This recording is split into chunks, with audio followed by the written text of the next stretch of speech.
Assalamu alaikum rahmatullahi wa barakatuh. This week, I've been privy to and I've been witness to several conversations dealing with issues of identity, culture, and solutions for the African American community. And obviously, there will be overlap into the African American Muslim community. When we talk about identity, what is identity? Well, identity is very nuanced, it's very complex, it's layered. Um, it's not a simple answer. Um, but in layman's terms, identity is who we are, how we understand ourselves, right? Now, when you look at the various human sciences, your sociology, your psychology, your cultural anthropology, you'll have variance in definition of some words. From a sociological perspective, there's a lot of different theories on what is identity. The problem with it is that a lot of it is of European design. It's of European theory, European understanding of identity. And we know that traditionally and historically, um, people who are from societies that are more collectivist versus individualistic have different understandings of identity, different understanding of self, and where we fit into the society. But identity, again, in layman terms, is going to be who and what you are. Your culture, again, amongst or across the humanities, the social sciences, you'll find variances in definition of these words. What is culture? From a sociological perspective, culture is your language. It is, and it's the language that's specific to your people. That's very important. Colloquial. It is your cuisine, your food. It is your music. It is your style of clothing. It is your societal or communal norms. What's the norm? Your what's acceptable, what's not acceptable, the mores and folkways of your people. All these things make up your culture, and this is very important. The problem with African Americans is we really do not have a cultural base that extends past the landmass of America. Do we have cultural or, do we have certain things that we do that a person can trace it back to an African origin? Yes. But is that conscious? If you ask the average person of color, African American descent, what are the cultural practices that you do every day, or what's a part of your daily routine or your family that you can say dates, or not dates back, but is traced back to some type of African origin? So when we say, well, we have a culture that's, if someone were to say, well, I disagree that we do have aspects of African culture, my question would be, name them. What are they? Who practices it? Is it conscious, or is it just something that's been passed down that they do and don't know why, don't know the connection, but it's just something that's done in the community? And I think that's a problem, because we do not have a culture that extends, a true culture that extends past the shores of America. Unfortunately, we do not define our own agency. We do not define ourselves because we don't have an asl. We don't have a base. If you bring 20 people from Nicaragua, 20 people from Saudi Arabia, 20 people from China, from Japan. Just pick a country. Put those people together. They have something that binds them. They have a societal or social efficacy that keeps them together. It's that identity and it's that culture. They collectively are moving on the same page, meaning they know what's considered acceptable. They know what's considered not acceptable according to their culture. And their culture comes from whatever country they came from.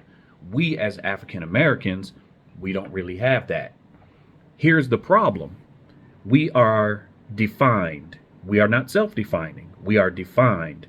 We are defined by the people who have the power and the resources and the money to own our image, to display us on social media, on in movies, in books, on the news, TV shows, sitcoms, comedies, crime shows.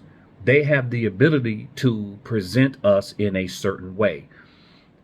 How we are perceived oftentimes globally is based on entertainment. It's based on how we are portrayed.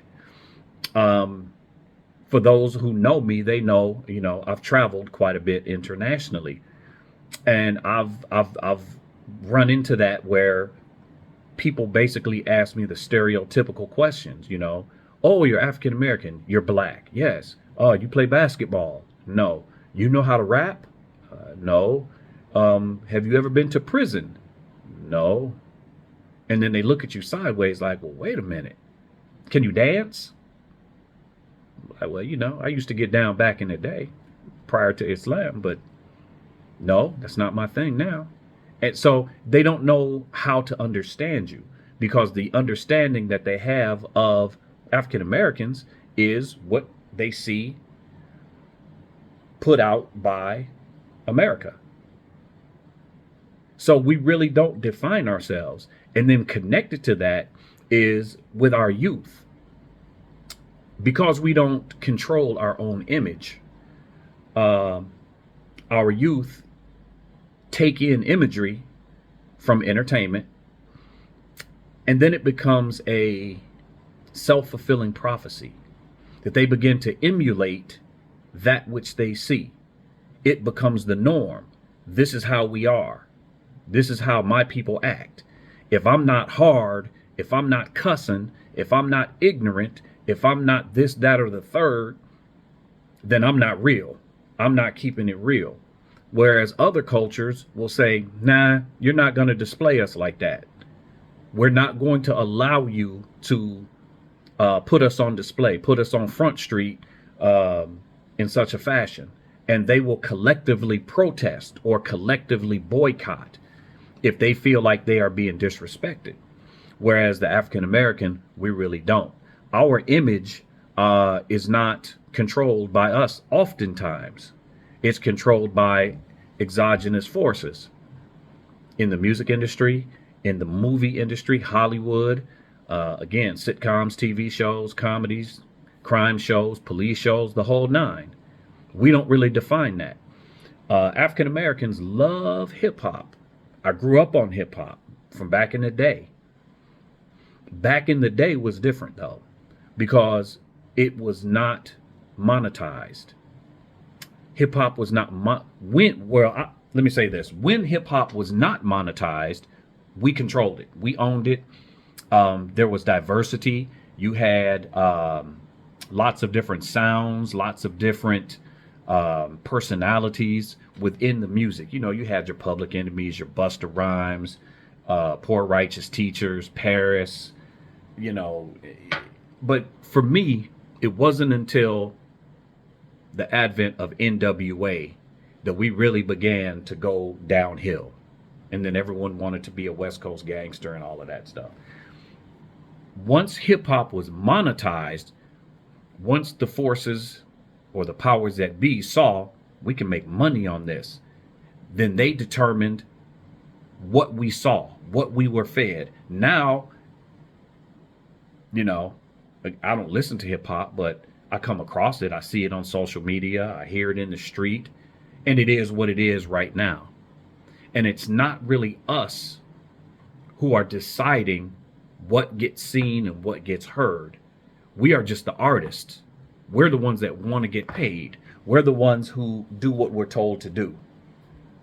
And we will sell ourselves out and sell our families out and our communities out for a dollar. So we don't control uh, much of anything when it pertains to us, when it comes to identity, when it comes to culture.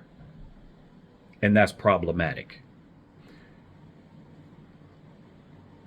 At some point, we are going to have to come to the realization that we have to self-define. As Muslims, first and foremost, uh,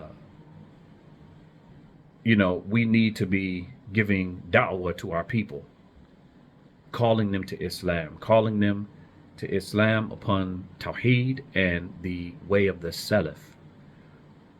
That is that is the thing that's going to save the Akhirah. But when we speak in terms of dunya, collectively as an ummah, we have Tawheed, we have the Sunnah, that all the Muslims collectively say, well, I follow the Quran and the Sunnah, right? But even in that, they still have their own culture. The Saudi Arabians have their culture. The Egyptians have their culture. People from Somalia, they have their culture. People from Senegal or Mali or Chechnya or Russia or Kazakhstan or wherever they may happen to be, they still have their own culture. And they cling to that culture. And that culture gives them efficacy. It gives them cohesion. It gives them safety. It gives them grounding. We as African Americans don't have that. And it's for this reason that we are so easily manipulated. It's for this reason that we are basically redefining ourselves or labeling ourselves with new names. If you remember, back during the slavery times, we were the N-word. From the N-word, we went to what? Negro. From Negro, we went to what? Afro-American. From Afro-American, we went to African-American. From African-American, now we have all this new stuff, this foundational Black American and ADOS, the American Descendants of Slaves. We don't have a base. We don't have a solidified identity. And it's changing, and we're always being relabeled. Something new every so often. Personally, I'm cool with African American. Why am I cool with African American? Cool with African American because African, one, it covers our lineage and our ancestry and our nationality. We are Americans. If we're born here in America, our nationality is American. So African American covers ancestry and nationality. For me, we don't have to go too far past that. Now it becomes an issue of accepting, owning that identity, having pride in that identity, living up to that identity, not allowing others to disrespect that identity, us as a collective not disrespecting that identity, and putting our best foot forward in how we are seen, not only nationally, but on the global stage. So the other issue is that I had with a brother, the other conversation that we talked about solutions. And we hear that oftentimes. We say, well, everyone complains about or talks about the problems, but no one gives solutions.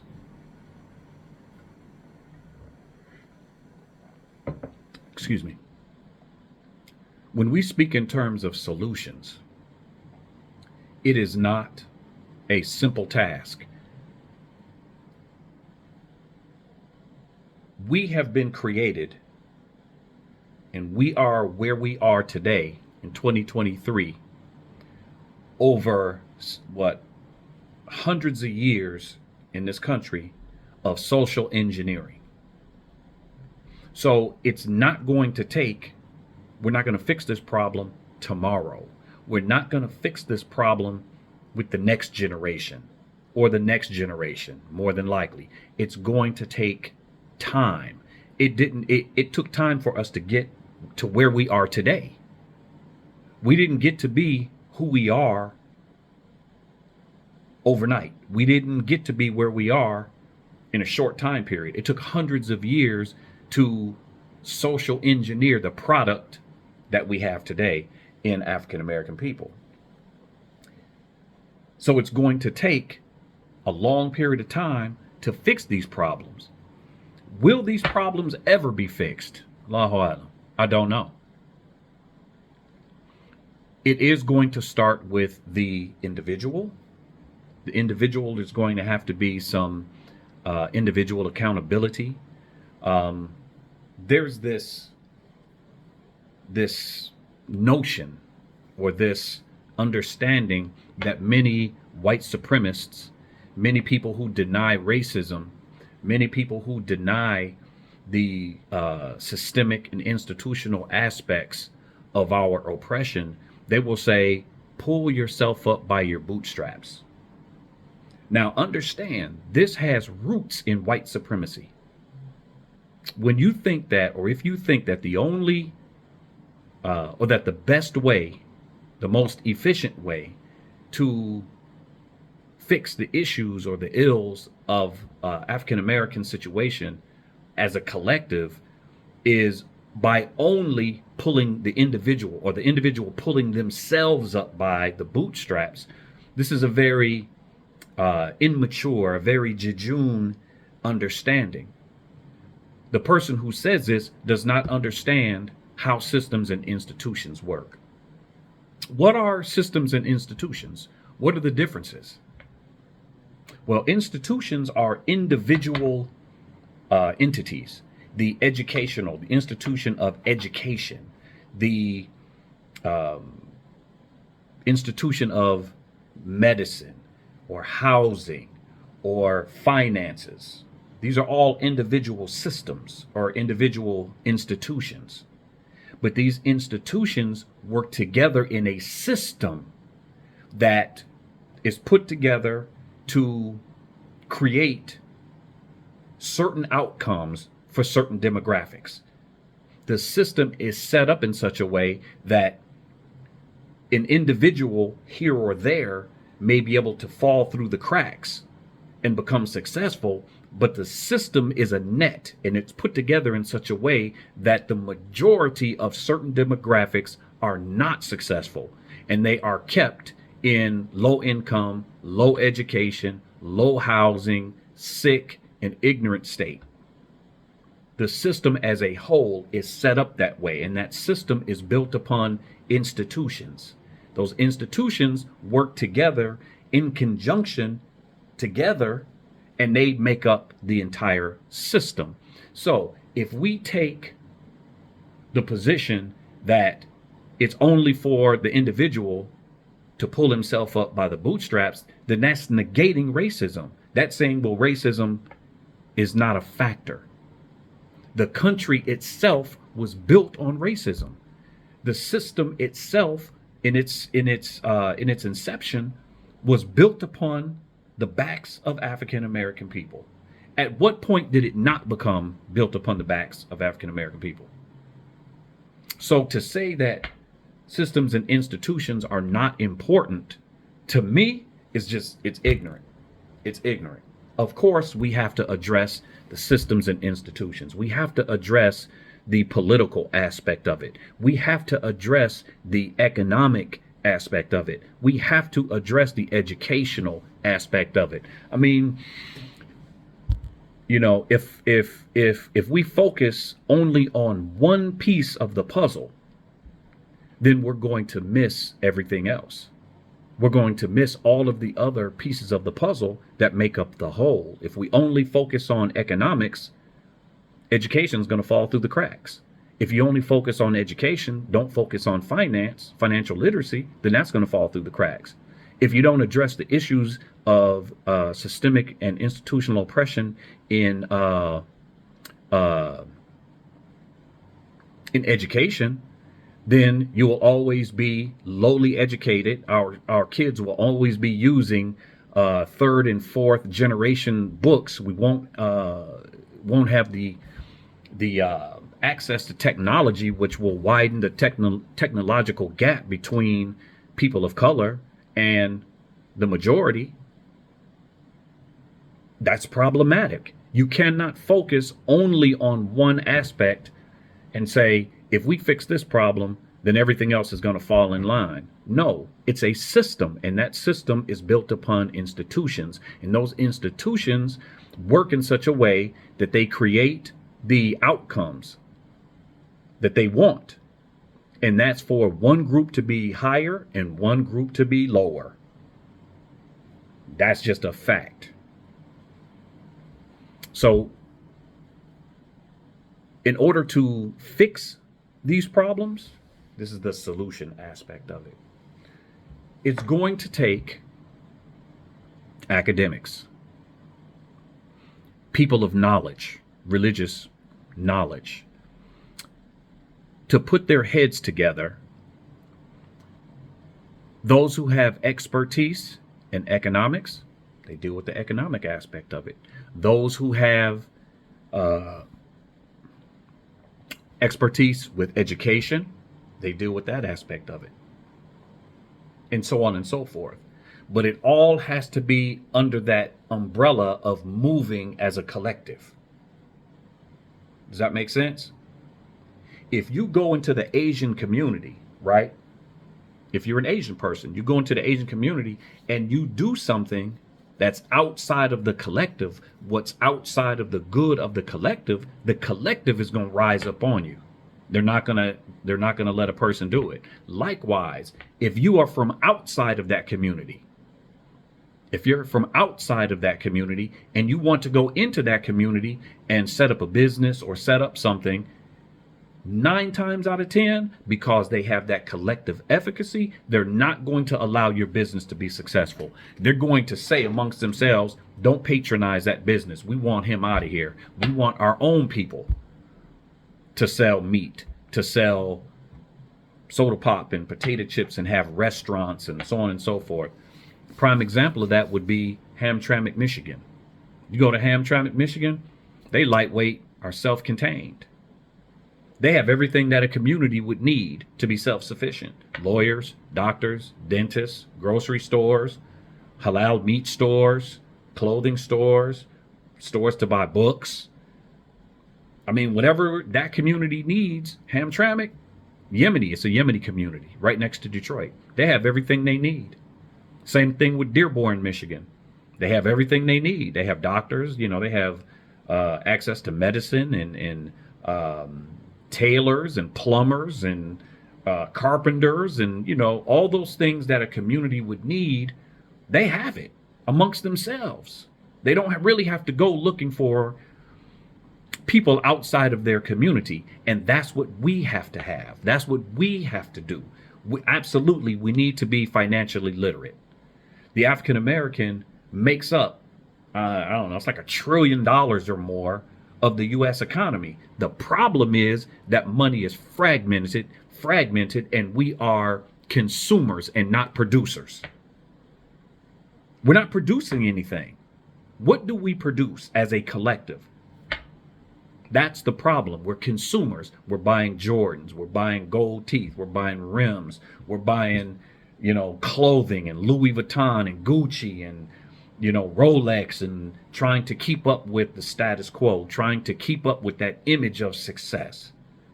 But we're not really producing anything. And this is problematic.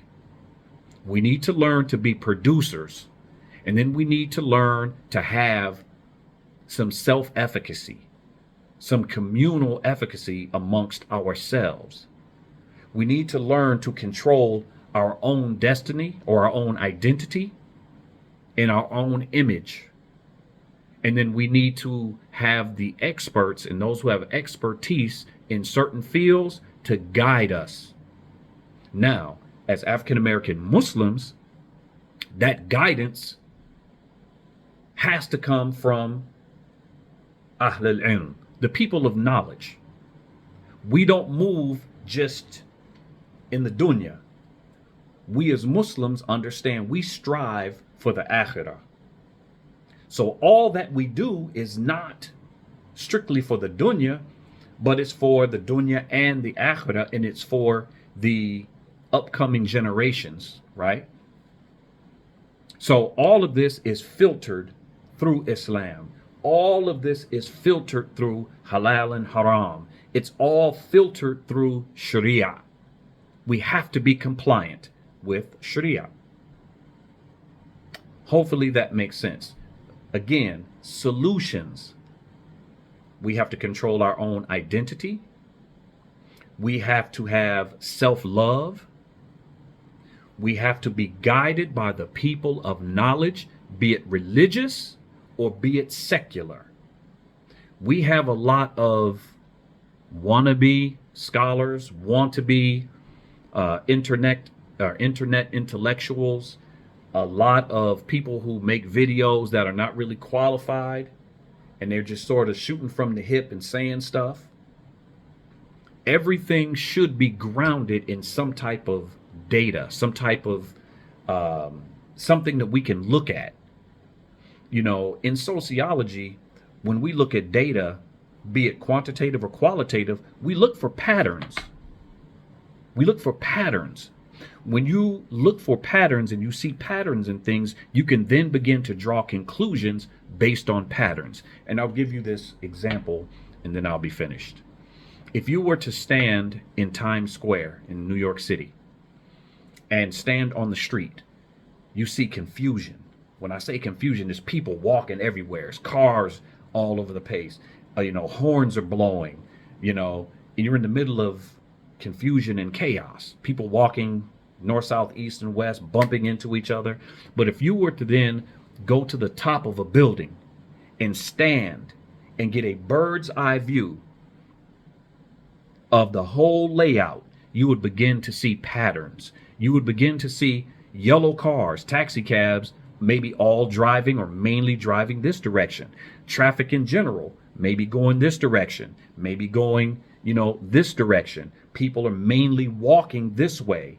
How things are set up. You begin to see patterns, and from those patterns, you can begin to form conclusions based on those patterns. That's just an example, like a very rudimentary way, I guess, to look at it. We have to look at the patterns.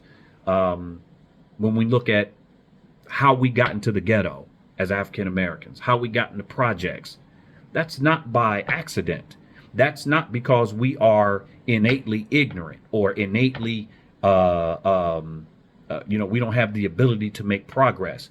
There were programs and forces and redlining and gerrymandering and all these things that played a part in setting up the ghetto, in setting up and corralling black people into certain areas and keeping them there. Again, redlining.